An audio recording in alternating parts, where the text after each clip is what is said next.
Good morning, dear students. Today, uh, in class 12th English, we are going to start with section B, section B writing, and in this we have these four items in long composition like speech, article, letter, and report. This topic we have already completed, and today for discussion, I have selected this speech writing. So, dear students, before moving ahead, we should know what is a speech. Speech is a creative expression of a person's opinion. Of a person means a particular person can quote his personal opinion or a perspective on an issue. What does a person think about certain topic? What does he think? What does he think? It is all about a person's opinion.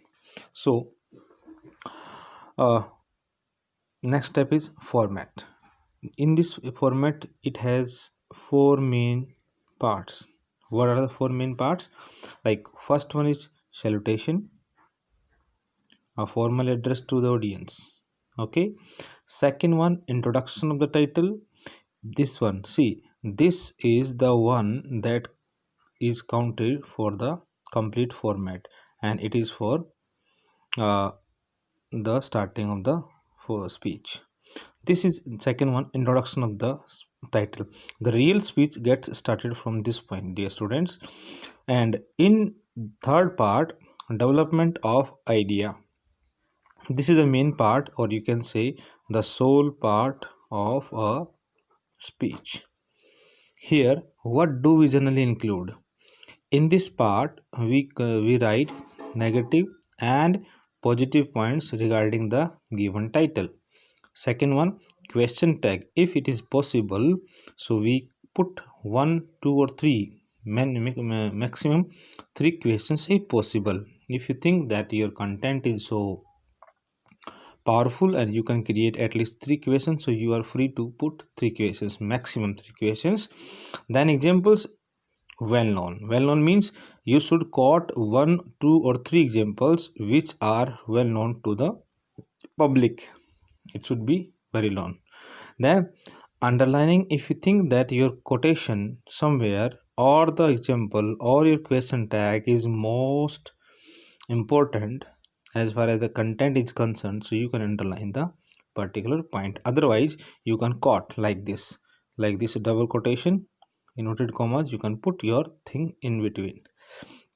Then part fourth is conclusion. So these are the four basic part of a speech, my dear students.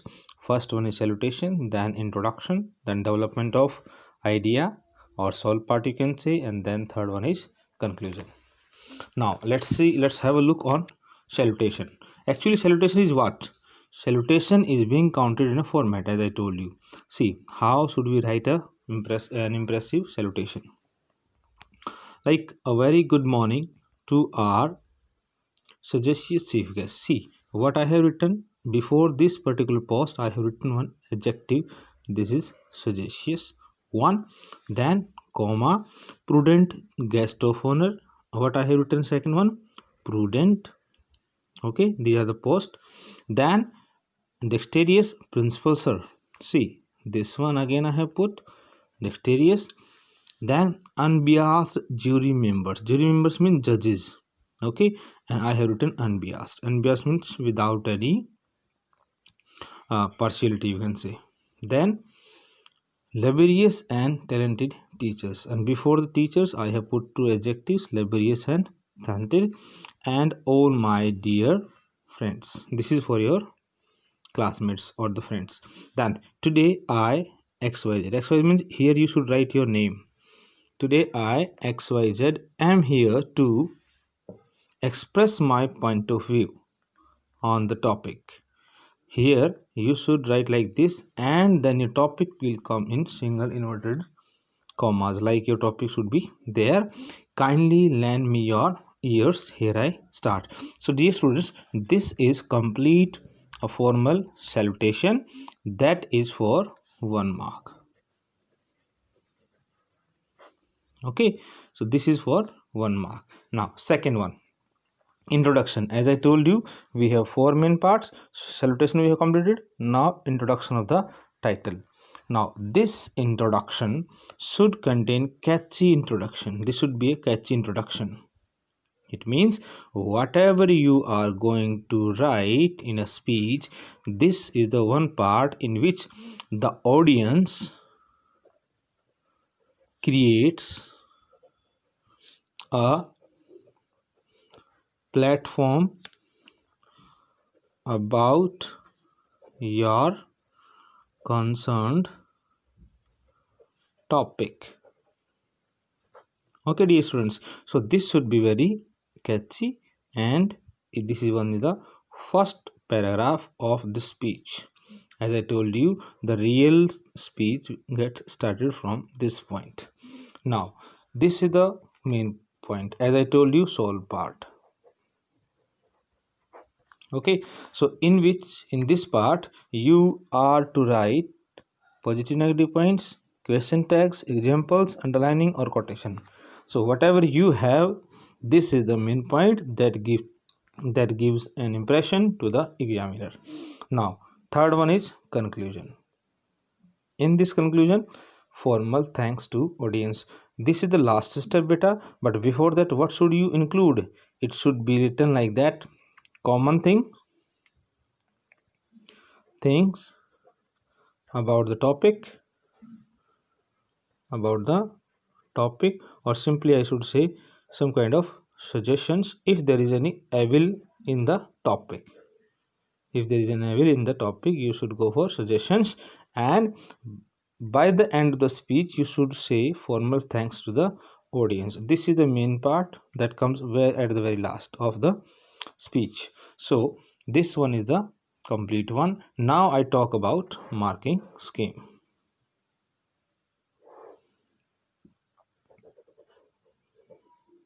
Marking scheme. It is for 10 marks. Totally 1 plus 5 plus 4. Total 10. So this 1 mark is for format. And as we do not have any box or the title or the byline, so this format is called this salutation. Okay, if you complete a salutation like this 1 mark will be given to you completely. Second, these 5 marks is for content. Content means, as I told you, this one sole part. It will be checked by the examiner how many question tag, examples, or the positive negative points, or the underlining or the quotation you have quoted in this one is called content, and it is depend on your creativity how much depth of the topic you touch in the main part. Then fourth, this is 4 mark. For this, these 4 marks are for accuracy. Okay, fluency, and in content 2 each. Okay, division of the marks. And in content, this one is for coherence and subjectivity, कि आप उसमें कितनी गहनता लेके आते हैं और उसमें कितना जो टॉपिक दिया हुआ है उसके कितने मार्क्स आपको मिलते हैं, ये डिवीजन किया जाता है 2.5 का. Understood? So 1 mark for format, 5 is being divided into 2.5 and 2.5. In content, we means the examiner checks what kind of subjectivity the child has written in the sole part and coherence of the topic, and then these 4 marks are divided into 2 parts: accuracy for 2 marks and fluency 2 marks. And in this one, accuracy and fluency, grammatical errors, spellings, overwriting, all are included. Okay, so this is one thing that we should know about marking scheme of the CBSE examination. Now just have a look over a speech. One example I have written for you. Compose a speech on the modern gadgets have made us slaves to machines. The topic is the modern gadgets have made us slaves to machine. कि जो आधुनिक हमारे technology है उसने हम सबको machine की तरह मशीन ने हमें दास बना दिए हैं. So likewise, so this is beta, this is your salutation part till here. Part first, simply I should say the complete format. That gives you 1 mark. See the next one. Good morning to our prudent chief guest. Okay, prudent chief guest, sagacious guest of honor, dexterous principal sir, unbiased jury members, talented teachers, and my dear friends. This is the complete formal introduction. Welcome, you can say. Then today I, Rohan, a student of class 12, got an opportunity to express my point of view on the topic. As I told you, the topic should be in single inverted comma, or you can also underline the topic as per your choice. Okay, so this is your one thing. You can put it in single comma, double commas, or the underlining. Then kindly lend me your ears. Here I start. So beta, this one is your salutation.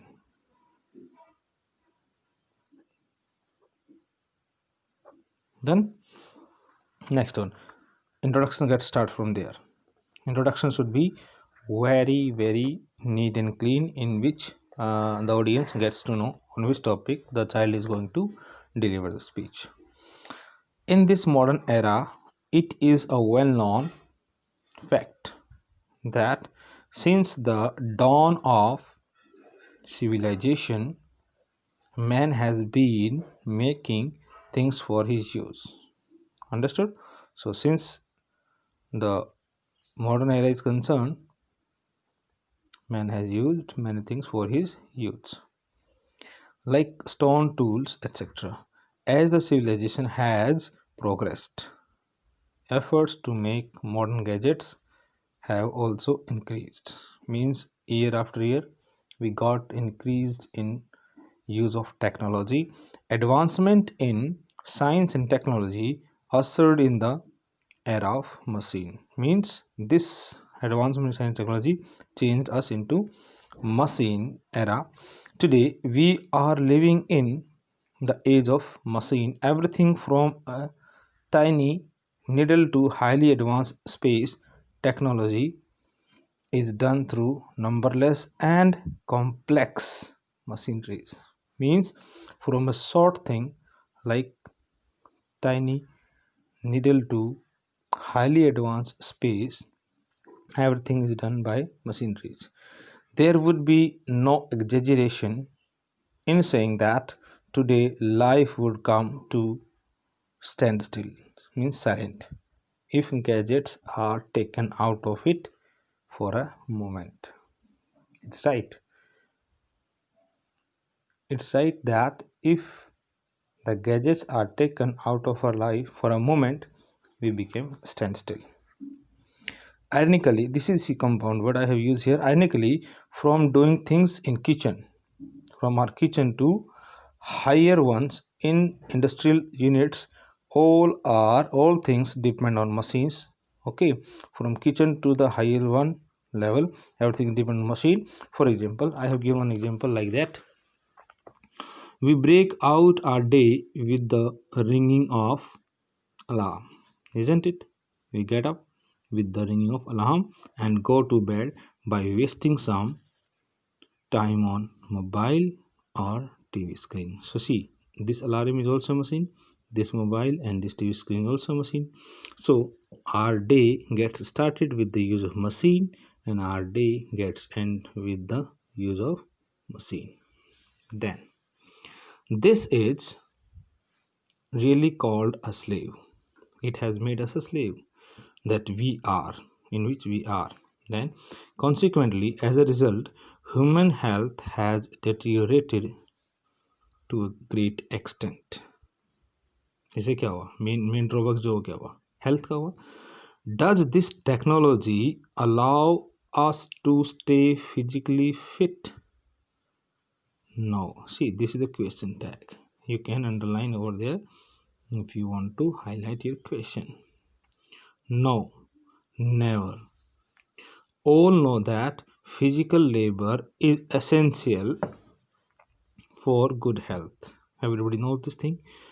Perspiration due to physical exertion helps a lot to keep the human body fit and fine. It's mandatory that perspiration should come out of our body, that makes us healthy. Okay, but dependence on various gadgets has increased diseases, isn't it? The moment we get addicted to the technology day by day, or with the passage of time we get addicted to the technology and we give less time to physical labor. Then, on the other hand, our forefathers, see the example of from the ancient time or the past time, forefathers used to walk miles and miles.